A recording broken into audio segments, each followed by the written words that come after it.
How's it going, guys? Happy Foodzuck here, back at you with another video. Today we're going to be doing a modding tutorial for Dungeon Siege, how to get NPCs in multiplayer.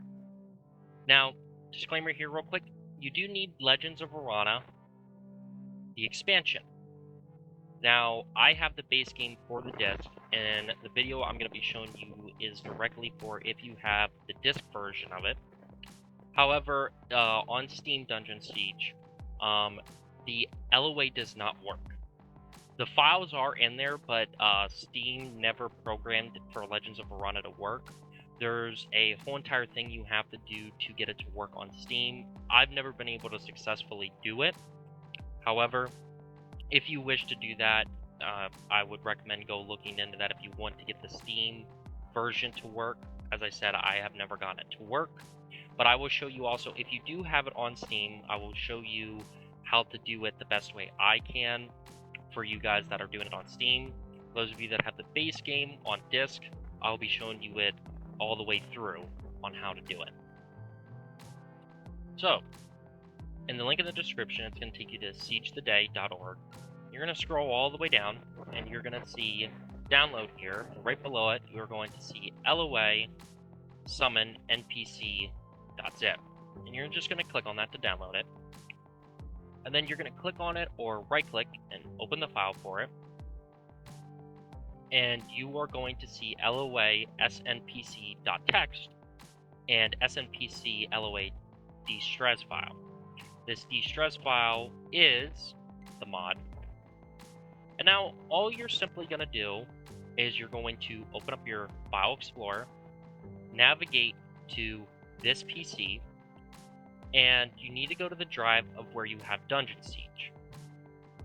Now, for those of you that have the disc version like I do, it is going to be under your Microsoft games. For those of you that have Steam, it is going to be under your Steam apps.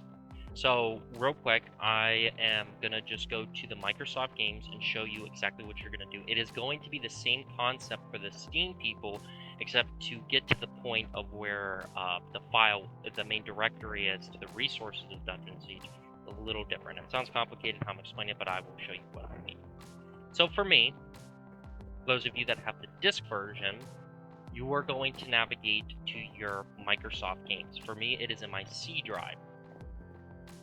And I'm going to go to Program 86, Program Files x86, double click on that.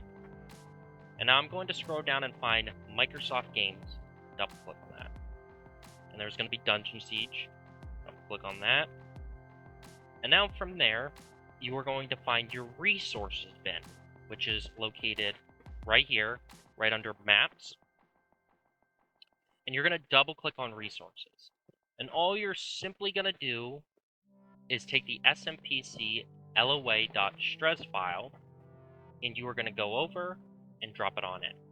And it does say you need provide administrator permission to move this file. If this does show up for you, just hit continue and do it anyway. And that's it. Now, if you have Steam, it's going to be a little different for you. You, from this PC, you are going to navigate to your Steam. Now, for me, it is in my D drive. And you are going to find Steam. Double click on that. Scroll down and navigate wherever this may be to your Steam apps. Go to Common. And then in here, you are going to find Dungeon Siege. Now, I do want to tell you real quick, I do not have Dungeon Siege downloaded for my Steam. But all it simply is the same concept as if you had the disc version.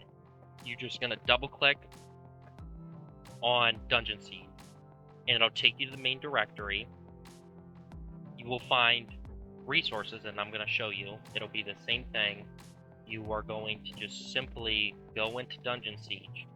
On Steam, it'll be the same thing, and you're going to find your resources bin and drop the snpc LOA.stress file into the resources bin. Again, if you have the Steam version, you need to make sure your Legends of Verana is running and working, because it will not work if you don't. Now, you're just going to exit out, and I'm going to get on here and show you actually how this works. Because it's just not as simple as you just like load up into the game and have it immediately. Once you're loaded up into the game here, you're going to go into multiplayer. And you're going to go to your internet, host game, and load it up. And I'm going to take you into, I'm going to go to Stonebridge just to show this example here. I'm going to start the game. Now, what you're going to do from here is you're going to navigate. This will be actually the first area you hit anyways, so that you'll be able to summon an NPC.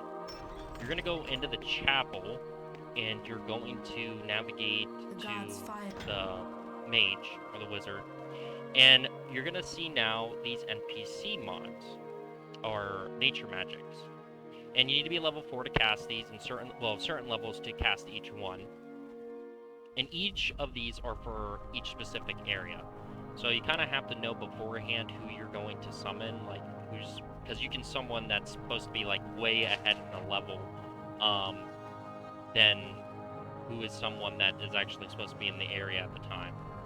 So let's just say we're gonna spawn Liesa and Rusk. Blessings of Azunai the Defender upon you. And all you're gonna simply do is just go out here, and just like in the game with any spell, you're gonna go ahead and put that in, and I'm gonna summon Liesa and Rusk, and I'm going to summon. And there you go. Now, you can also, you know, they will follow you automatically and all of that jazz, but something that I noticed is if you try and click on them off to the left up here, you're not going to be able to do that. What you have to do in order to get into their inventory is either manually click on them, or you're going to have to hit the bar right here to open up their inventory to select on them. Now, if you click from them back to your character, it'll work, but it will not work going to any of them. Another thing is that you can spawn as many of these as possible, and I'm just going to show this right now. You could literally, the max party at the base game is 8 characters. With this mod, you literally could spawn over 8. And you could do this, but be aware it can break the game, and them all trying to follow you around, it can get really clunky and glitchy.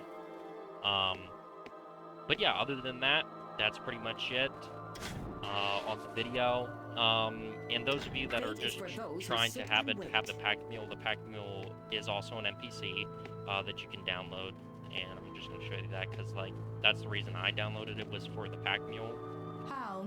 And the pack mule is in right here, pack mule. Blessings of Azunai the Defender upon you. And you can't get the pack mule, safely. so it is really nice to have them.